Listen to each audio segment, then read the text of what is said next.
Good morning, everyone. So I just recorded this Facebook Live sideways, and apparently it doesn't switch automatically for you when you want to post it. So I'm gonna redo this second round, and most of the time the second time is always better. So what I wanted to talk about is today is day 21 of my 90-day Facebook Live challenge and day 28 of no flour, no sugar.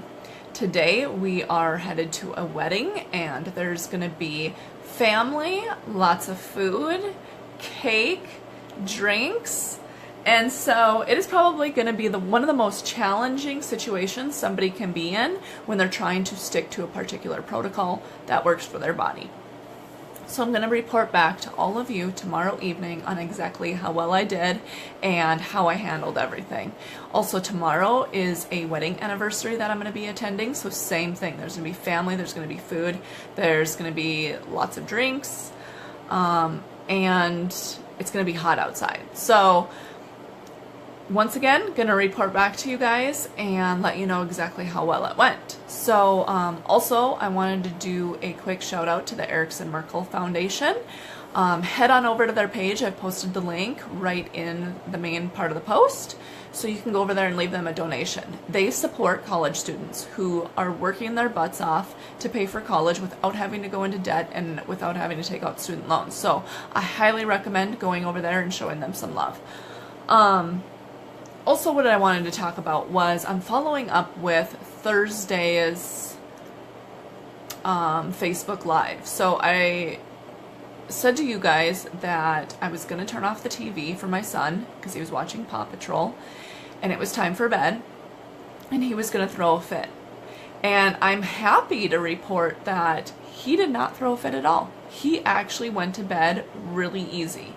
And this was a great and an important lesson for me because I was anticipating this argument, this blow up of his behavior. And so I was deep down feeling frustrated, a little angry, annoyed, and the situation hadn't even happened yet. So a lot of you can probably relate this to if you ever had to give a presentation. Leading up to that presentation, you probably felt a lot of anxiety, a lot of fear, and when you actually started giving the presentation, like, it was no big deal. So I recently also went through that where I had to do a presentation in front of 90 people. I prepared for it. As soon as I got up there and started speaking, within minutes, I immediately felt comfortable. And I presented for an hour and a half. So days leading up to it, I was freaking out. And within minutes of the presentation, I felt really comfortable and calm and relaxed. And it was all completely unnecessary. So the same thing with our kids.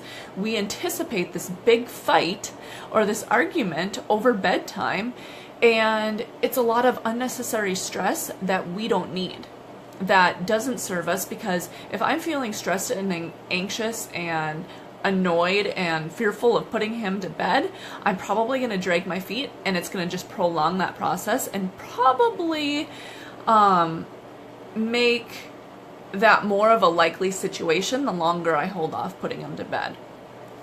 Not only that, but it probably would have affected my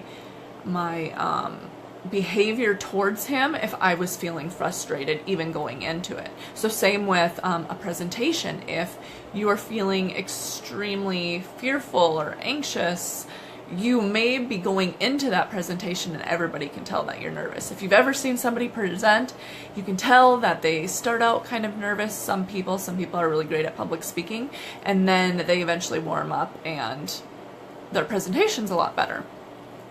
So same with putting our kids to bed and our feelings, which create our actions with them or our behaviors with them, all change just based off of how we feel. So remember that next time you're going into a situation, if you're already feeling emotions and the situation hasn't even happened yet, that it's more than likely not serving you. It's not helping you in any way, shape, or form.